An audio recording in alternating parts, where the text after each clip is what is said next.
सद्बुद्धि सन्मार्ग और कार्य का संकल्प देना, अडिग रहे विश्वास तुम पर, ऐसा अंतः कर देना मेरे हृदय में आने में तुम्हें कोई संकोच न हो। हे गुरुदेव, मुझे नज़रों से दूर कभी न होने देना। हे गुरुदेव, मुझे नज़रों से दूर कभी न होने देना। नमस्कार, गायत्री चिंतन धारा के इस सतत प्रवाह में आप सभी का स्वागत है।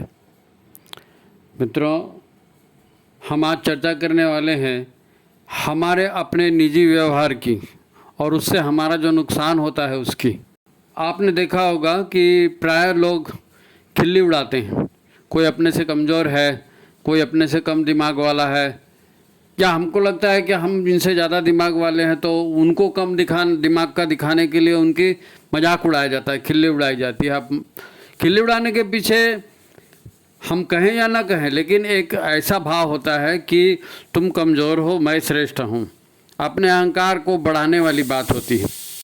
आपने स्वामी विवेकानंद जी की वो कथा सुनी होगी जिसमें उनके साथ उनके गुरु भाई थे और उन्होंने बहुत सारे देवी देवताओं के फ़ोटो घर में लगा के रखे थे और इतने देवी देवता उनके घर में थे कि उनको पूजा करने में घंटों लग जाते थे।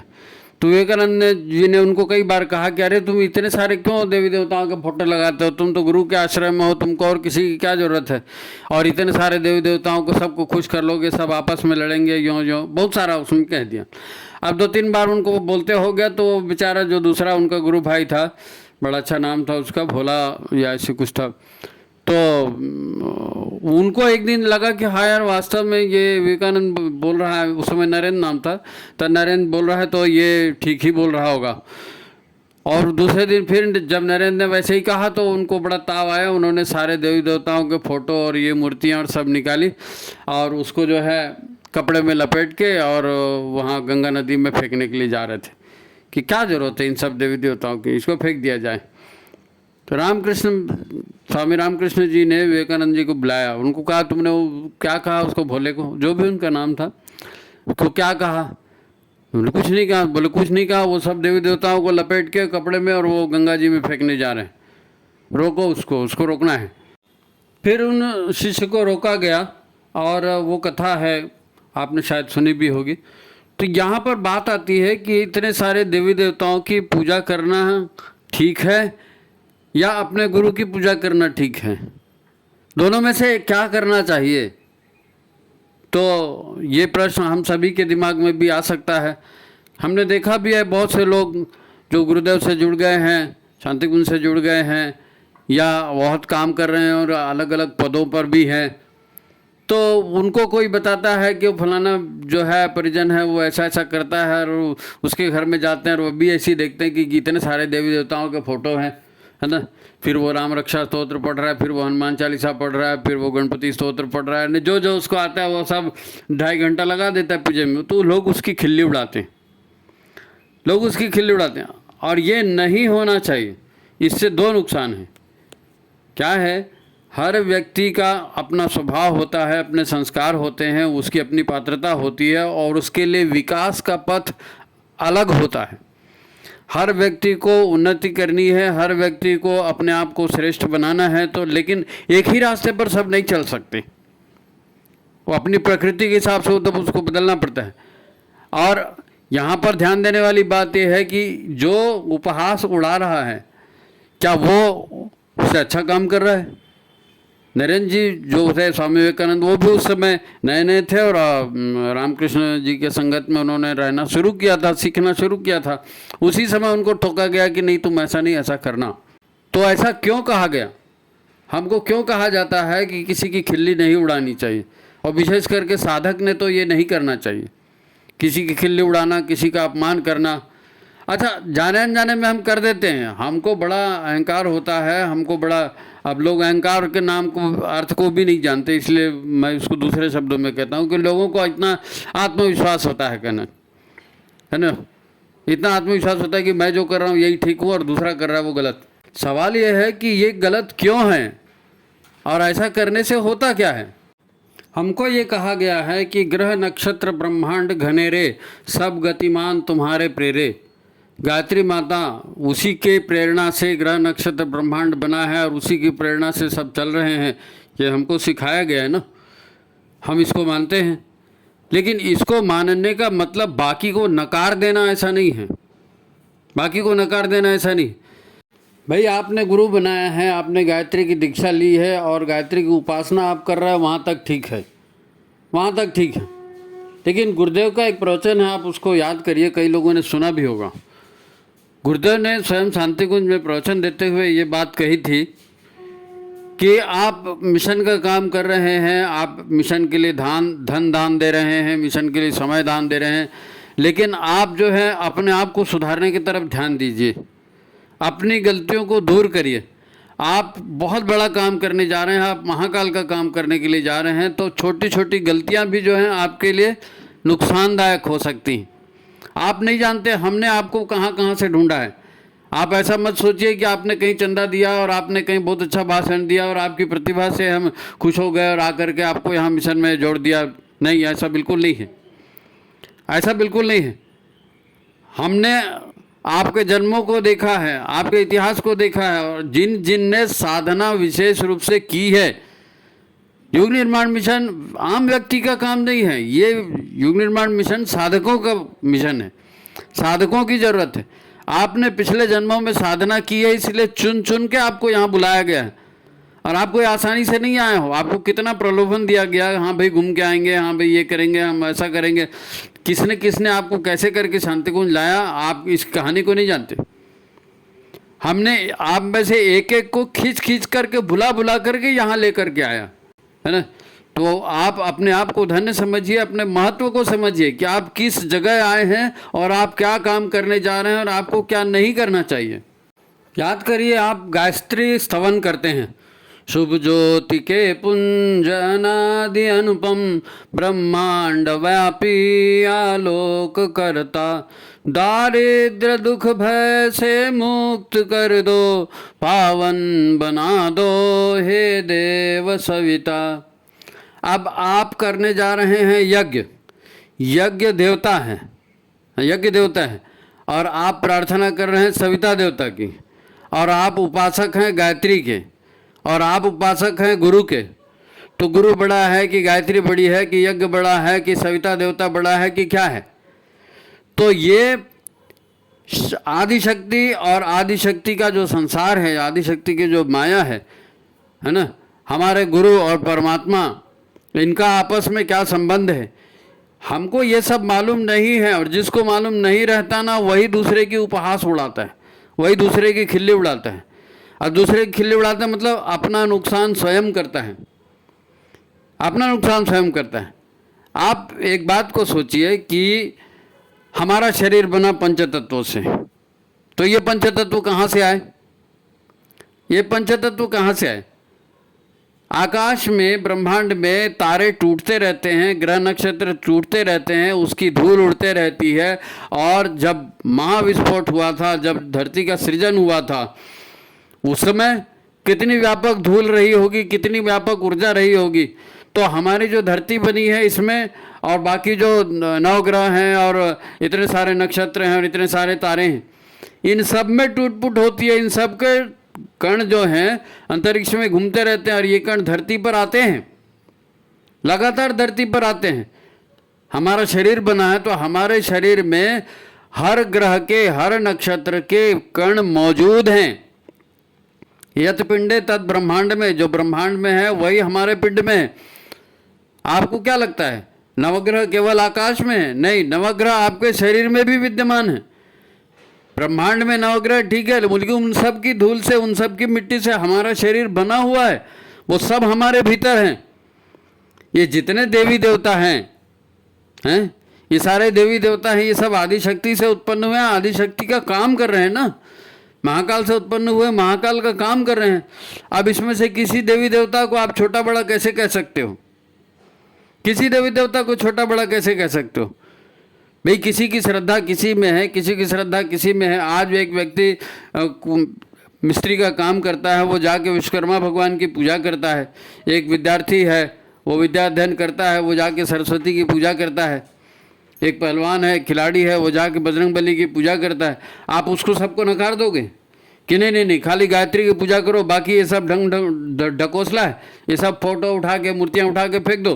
गायत्री तो सर्व सिद्धि है जी, गायत्री का जाप करने से ऐसा होता है जी, तो आप खाली गायत्री का जाप करोगे उसका नहीं करोगे, ऐसा हो जाता है क्या? ऐसा हो जाता है?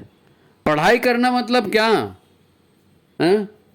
एक व्यक्ति है आर्ट्स का स्टूडेंट है, एंथ्रोपोलॉजी पढ़ रहा है, एक व्यक्ति है आर्ट का स्टूडेंट है, वो भूगोल पढ़ रहा है, एक व्यक्ति है विज्ञान का स्टूडेंट है, वो चिकित्सा पढ़ रहा है, वो वनस्पति शास्त्र पढ़ रहा है, वो खनिज विज्ञान पढ़ रहा है। तो इसमें से कौन सा विज्ञान गलत है? कौन सा विज्ञान है जो नहीं पढ़ना चाहिए? क्या कोई संगीत की साधना कर रहा है तो उसको संगीत की साधना नहीं करनी चाहिए? क्यों भैया, वो भी तो सरस्वती के अंडर में आता है। हम इन देवी देवताओं को उस परम सत्ता के ही अंश मानकर क्यों नहीं चलते? आप सिंपली आप सोचिए, आप यज्ञ करते हैं, घर में देव स्थापना करते हैं, कलश स्थापना करते हैं, तो क्या करते हैं? सारे तीर्थों के जल का आवाहन कर रहे हैं, सभी देवताओं का आवाहन कर रहे हैं, इवन की नमस्ते भी करते हैं। तो फिर कैसे करें? सर्वे देवेभ्यो नमः आवाहयामि स्थापयामि आसनम समर्पयामि। फिर सिद्धि बुद्धि सहिता है श्रीमन महागणाधिपतये नमः, लक्ष्मी नारायणाभ्यान नमः, उमा महेश्वराभ्यान नमः, वाणी हिरण्यगर्भाभ्यान। अरे सभी देवताओं को तो आप नमस्कार कर रहे हो, प्रणाम कर रहे हो, तो वो पूजा नहीं है? वो पूजा नहीं है क्या? तो गायत्री की पूजा कर रहे हैं इसका मतलब इनकी पूजा नहीं कर रहे हैं, ऐसा है क्या? या कोई हनुमान जी की पूजा कर रहा है तो गायत्री की पूजा नहीं कर रहा है, ऐसा है? ऐसा नहीं है। उस परम तत्व की व्यापकता देखिए, वो हमारे अंदर भी व्याप्त है। गुरुदेव ने कहा ना, भटका हुआ देवता में लिखा क्या है? तुम वही परम तत्व हो। अब हम उस परम तत्व को महसूस ही नहीं कर रहे हैं। हम सच्चिदानंद स्वरूप है, लेकिन हम अपने आप को सच्चिदानंद स्वरूप महसूस ही नहीं कर रहे हैं। नहीं मैं तो फलाना फलाना तिवारी जी हूँ, नहीं मैं फलाना फलाना ठाकुर हूँ, मैं फलाना फलाना ये हूँ। तो तुम बालते रहो, इसको बोलते हैं अहंकार। अपने मान्यताओं को, अपनी धारणाओं को, अपने विश्वास को हम ग्रहण करते हैं, उसको अपने हृदय में रखते हैं, उसको अपनी भावनाओं में रखते हैं और अपनी पहचान उसको बना लेते हैं कि मैं तो ठाकुर का लड़का हूँ, मैं तो ब्राह्मण का लड़का हूँ, या ब्राह्मण की लड़की हूँ, या ठाकुर की लड़की हूँ, या जो भी है। ये हमारी मान्यता है, यह हमारी धारणा है, यह हमारा विश्वास है। अब हमको किसी बात को करना है, किसी काम को करना है और उसके लिए शक्ति चाहिए। तो जिस तरह की शक्ति चाहिए, जो उसके लिए निर्धारित देवी शक्तियां हैं, निर्धारित देवता हैं, उनका आह्वान करना, उनका पूजन करना क्या बुरी बात है? अगर कोई उनका आह्वान कर रहा है, कोई उनका पूजन कर रहा है, तो आप उसकी इंसल्ट करोगे। अरे वही तत्व आपके भीतर में भी है। देखो, एक उदाहरण से समझो। आपके दिन खराब चल रहे हैं, ठीक है, अब आपने अनुष्ठान कर लिया, कुछ नहीं हुआ, आप शांति कुंज चले आए, कुछ नहीं हुआ, और बहुत सारे इलाज करा लिया, होम्योपैथी आयुर्वेदिक, कुछ नहीं हुआ। अब कुछ ऐसा होता है ना, होता है। तो फिर आप क्या करते हो? ज्योतिषी के पास जाते हो। फिर ज्योतिषी आपकी जन्म कुंडली निकालता है, फिर जन्म कुंडली दिखाता है। अच्छा, अभी ये जो है ना, मई महीने से आपके गुरु जो हैं यहाँ पर आकर के बैठ गए हैं और राहु आपका ऐसा ऐसा कर रहा है और मंगल का वजह ऐसा है, तो इसलिए इतने दिन तक आपको ये हुआ होगा, इसके पहले ऐसा हुआ होगा और ऐसा करेंगे तो ऐसा होगा। आप बोलोगे नहीं मैं तो गायत्री का जाप कर रहा हूँ। अरे आप गायत्री का जाप कर रहे हो, आप महाकाल के पुत्र हो, वहाँ तक सब ठीक है, लेकिन सवाल वो नहीं है। सवाल ये है कि आप किसी के पुत्र होने से हो गए, शर्मा होने से आप पंडित हो गए हैं, द्विवेदी होने से आप पंडित हो गए, और कोई ठाकुर है और वो गायत्री की पूजा कर रहा है तो वो पंडित नहीं हो सकता। इन सब बातों से ऊपर उठना सीखिए। हैं, नर नारी सब एक समान, जाति वंश सब एक समान, गुरुदेव ने बोला, तो उस बात पर ध्यान देना पड़ेगा आपको। अब वहाँ पर ज्योतिषी आपको बोल रहा है कि आपका मंगल खराब है, आपका राहु खराब है, तो क्या करोगे आप? क्या करोगे? मैंने देखा है बहुत सारे लोगों को, भाई कोई चिड़िया को दाना डाल रहा है, कोई चिड़िया के लिए पानी रख रहा है, कोई पीपल के झाड़ को पानी दे रहा है, उसकी परिक्रमा कर रहा है, कोई चींटियों को आटा डाल रहा है, शक्कर डाल रहा है। उसकी हंसी मत उड़ाइए, उसकी हंसी मत उड़ाइए। पीपल में कितने देवताओं का वास होता है, हैं? अब आपको संकटों से मुक्ति पानी है, आपको शक्ति अर्जित करनी है। अब आपका शनि वक्री आ रहा है, तो आप शनि की पूजा करेंगे, आप हनुमान जी की पूजा करेंगे, आप महाकाल की पूजा करेंगे। पूजा एक ही जगह जाने वाली है, क्योंकि इन्हीं के अवतार हैं, वो इन्हीं के पुत्र हैं, इन्हीं के संबंधी हैं। संसार को, ब्रह्मांड को देवता ने बनाया है, तो कई दिव्य शक्तियां मिलकर इसको चला रही हैं ना। तो कई दिव्य शक्तियां उनको मिलकर चला रहे हैं, उसमें गुरु महान है, ठीक है, महान है, ठीक है, आदिशक्ति गायत्री है वो महान है, ठीक है, लेकिन वो काम भाई आदिशक्ति है वो भी तो सावित्री, सरस्वती, लक्ष्मी के माध्यम से काम कर रही है ना। अब लक्ष्मी जी के कितने सारे रूप हैं, अब दुर्गा जी की पूजा कर रहे हैं तो उनको कोई चंडी कह रहा है, कोई काली कह रहा है, कोई और कुछ कह रहा है, किसी नाम से बुला रहा है। हमको एक बंदे का व्हाट्सएप आया, भाई मैं ध्यान करने बैठता हूँ, मेरे जाप करता हूँ तो मेरे को सती माता का ख्याल आता है। अब सती माता का ख्याल आता है तो भाई माता तो माता ही है, उसको देवी समझ रहे हो, उसको परम शक्ति समझ रहे हो, आदि शक्ति समझ रहे हो, तो ठीक है सती के नाम से पूजा कर लो ना, दुर्गा के नाम से कर लो, काली से नाम से कर लो, रुक्मिणी के नाम से कर लो, सीता के नाम से कर लो, जिसके नाम से कर। नाम में क्या है भाई, हरि अनंत, हरि कथा अनंत, ईश्वर के हजारों नाम, सहस्त्र शीर्षा पुरुषा, सहस्राक्ष, सहस्त्रपात, वो ईश्वर है, वो शक्तियां हैं, वो किसी भी रूप में आ रही हैं, और वो जिसको जिस चीज की जरूरत है वो उसकी पूजा कर रहा है, उसकी पात्रता वैसी है, उसकी समझ वैसी है।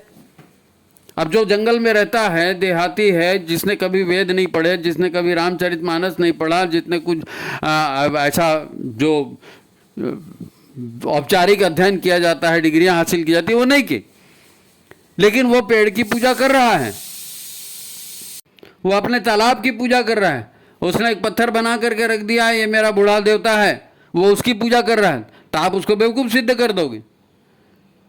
ऐसा भूल करके मत करना, ऐसा भूल करके मत करना। देखो जिन तत्वों से हमारा शरीर बना है उसमें हर ग्रह की, हर नक्षत्र की धूल है। मैं आपको बता रहा हूँ ना, हमारे अंदर में 9 नक्षत्र हैं, 9 की स्थिति है, तो जितने देवी देवता हैं उन सब की कृपा भी हमको चाहिए। हमारे शरीर में हमारा जो जन्म होता है, किस ग्रह में हुआ है, किस नक्षत्र में हुआ है, किस पल में हुआ है, तो उसका असर हमारे शरीर में आता है, उसका असर हमारे शरीर में आता है, और उन गुणों को हम धारण करते हैं। तब तो हम देखते हैं ना, अमुक राशि का जन्मा हुआ है ना, इसके ये गुण होंगे, ये प्रॉपर्टी होगी, अमुक नक्षत्र में जन्मा है, अमुक राशि का है, अमुक स्थान पर है, इतने बजकर इतने मिनट में हुआ, उस समय ग्रहों की दशा ये थी तो उसके अंश इसमें होंगे। ये सारा विज्ञान है, ये सारा सत्य है, उसके आधार पर हम जीवन जी रहे हैं। भाई किसी डॉक्टरी इलाज से आपका जो है स्वास्थ्य लाभ नहीं हो रहा है, आपको कहा जा रहा है कि आप शनिवार को जो है पीपल के पेड़ के नीचे दिया लगाइए, सरसों के तेल का दिया लगाइए, हनुमान जी को चोला चढ़ाइए, या आपको फलाने का खतरा है तो आप रोज़ हनुमान चालीसा पढ़िए, या आप इस काम को करना चाहते हैं, अपनी ज़िंदगी में करना चाहते हैं तो आप गणपति स्तोत्र का पाठ करिए। गणेश देवता जो हैं ये सभी दुखों को दूर करने वाले हैं, कष्टों को दूर करने वाले हैं। अब जिसकी जहां श्रद्धा लग गई, श्रद्धा से काम होता है ना। आप गायत्री जाप कर रहे हैं, आप गुरुजी को गुरुजी मान रहे हैं, बड़े बड़े फोटो लगा के रखे हैं, खूब चंदा देते हैं, लेकिन श्रद्धा आपकी नहीं है। आप ये सोच के चल रहे हो कि मैं तो इतना कर रहा हूं तो गुरुदेव तो मेरे को कुछ न कुछ दे ही देंगे, तो अपने स्वार्थ के लिए आप उसको कर रहे हो। गुरु के प्रति श्रद्धा आपकी नहीं है, गायत्री के प्रति श्रद्धा आपकी नहीं है। आपको क्या लगता है गायत्री सिद्ध हो जाएगी? आपको कभी नहीं होगी। आप कामनाओं को लेकर के उपासना कर रहे हैं ना, हे भगवान मेरे को लड़की देना, हे भगवान मेरे को प्रॉपर्टी देना, हे भगवान मेरा ऐसा कर देना, हे भगवान मेरा भला कर देना। आप अपनी कामनाओं को लेकर एक आप काम कर रहे हैं, तो ये सकाम भक्ति है, निष्काम भक्ति नहीं है। आप इष्ट क्या होता है? इष्ट देवता जो आपकी मिट्टी है, जिस ग्रह की आपके भीतर प्रधानता है, जिस ग्रह नक्षत्र के अंग अवयव आप हैं, उस अंग अवयव को आप अपने भीतर बढ़ाइए। आप गुरु के शिष्य हैं तो आप गुरु के प्रति समर्पण बढ़ाइए। जो अपने भीतर कमी है उस कमी को दूर करना है, और वो कमी जहां से दूर होगी उसकी आराधना करना है, उसकी उपासना करना है। भाई हम यज्ञ भी करते हैं, सर्वतोभद्र बनाते हैं। आपने देखा है सर्वतोभद्र 108 खंड वाला यज्ञशाला के चारों ओर रखा जाता है? सभी रुद्रों का भी, सभी देवी देवताओं को संतुष्ट करने के लिए रखा जाता है। क्योंकि जितने पात्र हैं, जितने लोग यज्ञ करने बैठे हैं, जितने लोग जाप करने बैठे हैं, जितने लोग अनुष्ठान करने बैठे हैं, सब में कोई ना कोई कमी है। और सब में एक ही तरह की कमी है ऐसा नहीं है, सब में अलग अलग तरह की कमी है। भाई अगर कोई बीमार है तो उसको मेडिकल स्टोर में 1,500 दवाइयाँ हैं तो 1,500 दवाई, किसी को कोई दवाई सूट करेगी, किसी को कोई दवाई सूट करेगी, किसी को कोई दवाई सूट करेगी, हैं? ऐसा तो नहीं है कि भाई आपका मेडिकल वाला पहचान का है तो वो जो भी दे देगा आप उसको ले लोगे और हो जाएगा काम। अच्छा ठीक है, गायत्री मान लो आदि शक्ति है और गायत्री की उपासना से सब कुछ होता है, लेकिन क्या आपकी गायत्री उपासना शास्त्रोक्त विधि से आप करते हैं? गायत्री की उपासना शास्त्रोक्त विधि से आप करते हैं क्या? आपकी भावनाएं वहां पर जुड़ती हैं क्या? आपकी श्रद्धा वहां से जुड़ती है क्या? कृष्ण ने अर्जुन से कहा था गीता का ज्ञान, और आखिरी में अर्जुन ने क्या कहा था? अर्जुन ने यह कहा था करिष्ये वचनम तव, आपके जो वचन है मैं वही पूरे पालन करूंगा। जब हमने गुरु बनाए हैं तो गुरु के एक एक वचन का हम पालन कर रहे हैं क्या? कर रहे हैं। हमारा युग निर्माण सत्संकल्प 18 सूत्रों की गीता, क्या उस गीता का अनुसरण आप कर रहे हैं? जब आप अपने गुरु का अनुसरण ठीक से नहीं कर रहे हैं, जब आपकी जाप विधि ढंग से नहीं हो रही है और आप कोई जा करके पीपल के पेड़ की परिक्रमा कर रहा है तो आप उसको उपहास उड़ाओगे जी, है? आप उसका उपहास उड़ाओगे। कोई चिड़िया को दाना डाल रहा है, कोई गाय को रोटी खिला रहा है, आप उसका उपहास उड़ाओगे। ये गलत है। आप गहराई से सोच करके देखिए, है ना, ये पूरा ब्रह्मांड, ये पूरा संसार बना है तो काहे से बना है? प्रकृति और परमात्मा से, प्रकृति और परमात्मा से, प्रकृति से और चेतना से, हैं? तो प्रकृति और चेतना से जब ये पूरा संसार बना है, अब जिसको हम परमात्मा कहते हैं ये तो निर्गुण है, ये निराकार है, ये अदृश्य सत्ता है, इसको तो देख नहीं सकते। प्रकृति इसी का दृश्य रूप है, प्रकृति इसी का दृश्य रूप है। वेद कहते हैं, ऋषि कहते हैं कि तुम वही परम तत्व हो, हम सब वही परम तत्व हैं, और वही परम तत्व सभी में है, चाहे पौधे में है, चाहे नदी में है, चाहे धरती पर है, चाहे पहाड़ पे है, चाहे कीट पतंग में है, सभी में वो परम तत्व है। तो हम एक दूसरे की उपेक्षा कैसे कर सकते हैं? आज हम अपने आप को जो समझ रहे हैं ना, ये गलत है। हमको अपनी समझ अपने बारे में सुधारनी पड़ेगी। गुरुदेव जब हमको कह रहे हैं कि तुम परम तत्व हो तो हमको मानना पड़ेगा हम परम तत्व हैं, लेकिन हम अपने अहंकार में रहते हैं। मैं तो महिला हूँ, मैं पुरुष हूँ, मैं फलाना जाति का हूँ, मैं फलाने धर्म का हूँ, मैं अमीर हूँ, मैं गरीब हूँ, मैं बीमार हूँ, मैं रोगी हूँ। अपने बारे में हमने धारणा बनाई है ना, अपने बारे में हमने अपना विश्वास बनाया। अब ये भिन्नता क्यों हो गई? परम तत्व बीमार हो गया। सच्चिदानंद स्वरूप जो है वो दुख में रो रहा है, कोर्ट कचहरी कर रहा है। सच्चिदानंद स्वरूप, सच्चिदानंद स्वरूप कोर्ट कचहरी नहीं कर रहा है। उसने जो तमस पाल के रखा था, उसने जो कषाय कलमश पाल करके रखे थे, उसने जो विद्रूपता अपने भीतर भर रखी थी अपने व्यवहार के द्वारा, अपने चिंतन के द्वारा, अपने आदर्श आचरण के द्वारा, उसी के वजह से उसका पतन हुआ है। वो अपने आप का विस्मरण जो हो गया ना, मैं सच्चिदानंद स्वरूप नहीं हूं, मैं अमका हूं, तो मैं अमका हूं, ये क्यों विस्मरण हुआ? ये कषाय कलमशों की वजह से विस्मरण हुआ। जब हम गायत्री का आह्वान करते हैं तो हम क्या कहते हैं? धियो यो न प्रचोदयात्, आप हमारे भीतर आ जाइए। क्यों आ जाइए? क्योंकि गायत्री आएगी, वो प्रज्ञा आएगी, वो आदि शक्ति आएगी और हमारे कषाय कलमशों को भस्म करके हमारा दिव्य रूप दिखाएगी। तुम वास्तव में क्या हो ये रूप दिखाएगी। अब गायत्री माता डायरेक्ट नहीं आई, गुरुदेव आए तो गुरुदेव गायत्री का ही रूप है। अब गुरुदेव आकर के आपको ऐसा ऐसा बता रहे हैं। गुरुदेव ने तो आपको खिल्ली नहीं उड़ाई। गुरुदेव आपको ये कह रहे हैं कि भाई हमने आपको शांति कुंज ढूंढ ढूंढ कर बुलाया है। आप कहाँ कहाँ क्या क्या कर रहे थे, एक एक को कितनी मनुहार करके यहाँ बुलाया है। इसलिए अपने जीवन को आप व्यर्थ मत गंवाइए, ये गुरुदेव का कहना है ना। तो व्यर्थ मत गंवाइए तो क्या करिए? आत्म साक्षात्कार करिए, अपने आप को जानिए, अपनी गरिमा में रहिए। हैं? जैसे अन्य देवी देवता हैं, 33 कोटि के देवी देवता, आप भी देवी देवता बन सकते हो। आप ऐसा ऐसा करोगे तो आप देवी देवता बन जाओगे। ये दुख और मुसीबत और इनसे आप बच जाओगे। अरे जी गुरुदेव ने तो कहा है जी, लेकिन अभी देवता बन के क्या करेंगे? अभी तो शादी करना है जी, अभी तो मकान बनाना है जी, और मेरे लड़के की तबीयत ठीक नहीं है। अर्थ कहाँ से तेरा लड़का, कहाँ से तेरी पत्नी, कहाँ से तेरा पति और कहाँ से क्या? सभी में वही परम चेतना है। वो परम चेतना एक दूसरे के लड़का पति पत्नी है क्या? ये भावनाओं के संबंध है, ये भावनाओं के संबंध है। नहीं मैं तुम्हारे साथ 7 जन्म रहूंगा और तुम्हारे बिना जी नहीं सकता, और सबकी पति मर जाती है और सबकी पत्नी मर जाती है और सब जीते रहते हैं, हलवा खाते रहते हैं, कोई मना करता है? उस समय सब चलेगा, उस समय सब चलेगा। ऐसा नहीं होता। अज्ञान तिमिरांधस्य ज्ञानांजन शलाकया, हम अज्ञान के अंधकार में भटक रहे हैं, भवसागर में भटक रहे हैं। गाना गाते हैं ना, थकी भवसागर में भटकी भटकी थकी जीवात्मा, ज्ञान का दीप जला लो मिले परमात्मा। तो अपने ज्ञान का दीप जला लो ना, परमात्मा वहां से मिलेंगे। आपके पास जो दिया है उसकी ज्योत आप जलाइए, सामने वाले के पास दूसरा दिया है वो उसकी ज्योत उसकी जला रहा है, आप उसके दिया को कोसोगे? तुम ये दिया मत जलाओ क्योंकि मैं ऐसा दिया जलाता हूँ। अरे ये छोटी छोटी बातें, ये मूर्खता की बातें, इससे हमारा आत्मशोधन नहीं होता, उल्टा हमारे ऊपर और कषाय कलमश बढ़ते हैं, राग द्वेष बढ़ता है। हम गुरु के शिष्य हैं तो गुरु का अनुसरण करना है, करिष्य वचनम, तो वह बात खत्म हो गई।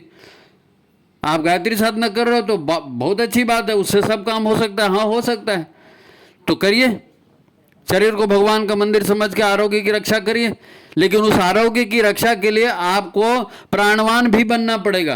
प्राण आपका कमजोर हो जाएगा तो आप बीमार हो जाओगे, बीमार हो जाओगे मतलब क्या होगा? शरीर का सिस्टम खराब हो जाएगा, तो शरीर का सिस्टम खराब हो जाएगा, फिर आप जड़ी बूटी खाओगे, क्योंकि जड़ी बूटी भी देवी देवता हैं, जड़ी बूटी भी देवी देवता हैं। ऋषि जब जड़ी बूटी तोड़ने जाते थे तो जिसकी जड़ तोड़नी है, जिसके पत्ते तोड़ने हैं, उस पेड़ का पूजन करते थे कि भाई तुम देवता हो, तुम्हारे भीतर देव शक्ति है, अमुक बीमार है तो मैं तुम्हारी पत्तियां ले जा रहा हूँ, मैं तुम्हारी जड़ ले जा रहा हूँ, मैं तुम्हारा फूल ले जा रहा हूँ, कृपया मुझको माफ़ करिए, उनके तबीयत को ठीक करिए। हमारे ऋषि मुनि देवी देवताओं से प्रार्थना कर रहे थे तो ऋषि मुनि बेवकूफ़ हो गए? नहीं, तुमको गायत्री माता से प्रार्थना करनी चाहिए, वो पेड़ की पूजा नहीं करनी चाहिए। वही ऋषि आपको गायत्री की पूजा करने कह रहा है, वही ऋषि आपको पेड़ को प्रणाम करने कह रहा है, तो फिर क्या हो गया? अरे गायत्री के साधक हैं, सद्बुद्धि को धारण करने वाले हैं, तो सद्बुद्धि से चिंतन करिए, चिंतन करिए। आप उसका मजाक उड़ाएंगे, आप उसकी खिल्ली उड़ाएंगे, आप उसकी निंदा करेंगे, आपको क्या लगता है इससे आपका भाव जगत खराब हो रहा है, आपकी भावनाओं में विकृति आ रही है। तो शरीर अगर बीमार पड़ रहा है तो शरीर केवल प्राण शक्ति के कमजोरी से नहीं हो रहा है, आपका भाव जगत कमजोर होगा तो भी शरीर बीमार हो जाएगा। भाई मन का विकार ही तो शरीर में उतरता है, तो शरीर को भगवान का मंदिर समझ के आरोग्य की रक्षा करना कैसे करोगे? इधर प्राण भी अर्जित नहीं कर रहे हो, हाँ, उधर मन भी ठीक नहीं हो रहा है, मन में भी विकार भर रहे हैं, तो कैसे होगा? कैसे होगा? हमने देखा है लोग काम करते हैं, अभी अपने यहाँ देखो गायत्री परिवार में 7 सूत्रीय आंदोलन चल रहा है, ठीक है, और 7 सूत्रीय आंदोलन के अलावा यज्ञ संस्कार कराते हैं, है ना, यज्ञ संस्कार भी तो होता है। अब जो लोग जिस काम को करते हैं उनको लगता है कि मैं कर रहा हूँ यही काम ठीक है, मैं कर रहा हूँ यही काम ठीक है, और दूसरे जो लोग हैं जो काम कर रहे हैं वो गलत कर रहे हैं। भाई जो यज्ञ करने वाला व्यक्ति है, वो देखता है कि अच्छा तुम क्या कर रहे हो, ओ तुम तो स्वावलंबन का काम कर रहे हो। क्या होगा स्वावलंबन का काम करने से? हैं, क्या होगा स्वावलंबन का काम करने से? अच्छा, तुम जो है अवगण्य संस्कारवान पीढ़ी कर रहे हो, तो संस्कारवान पीढ़ी का ऐसे तुम्हारे बोलने से संस्कारवान हो जाएगा? आपको यज्ञ करना पड़ेगा, आपको तपस्या करनी पड़ेगी, आपको जाप करवाना पड़ेगा, लोगों का, है ना, आत्म साधना की ओर प्रेरित करना पड़ेगा, है?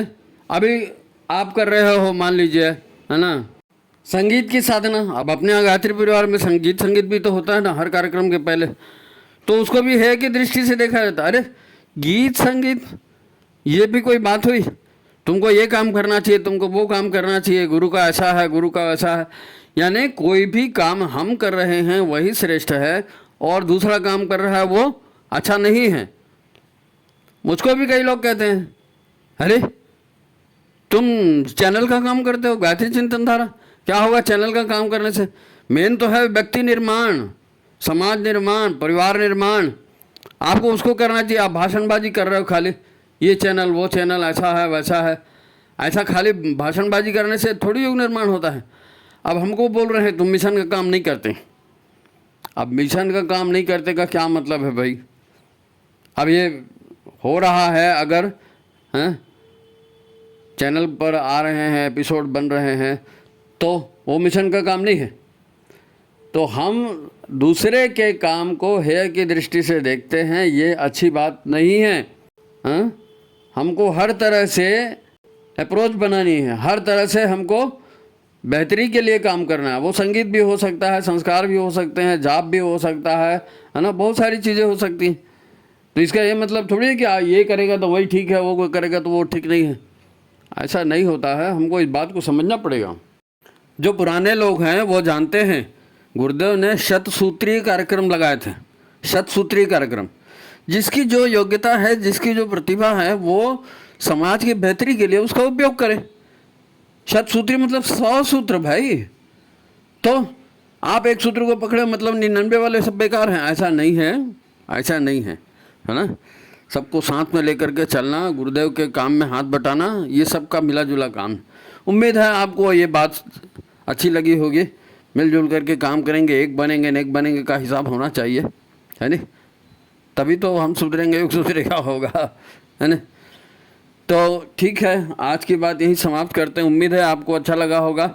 आपके भी आसपास ऐसे लोग मिले होंगे जो उपहास उड़ाते हैं, खिल्ली उड़ाते हैं, तो प्लीज़ ऐसा ना करें, है ना। तो आज की बात यही समाप्त करते हैं। गुरुदेव माता जी आपकी सहायता करें, है ना।